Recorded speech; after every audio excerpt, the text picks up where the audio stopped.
যে কিছুই নেই, যে কিছুই নেই, পুরো রোড ফাঁকা, গাড়ি ঘোড়া কিচ্ছু নেই।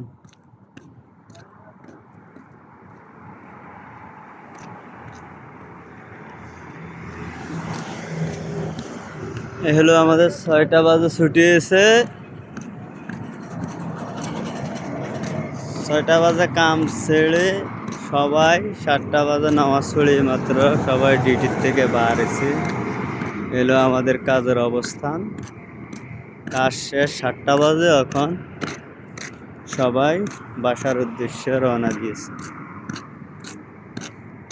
মনে করছি রোডে একটা ভিডিও করো, ভিডিও তো কিছু দেখা যায় না।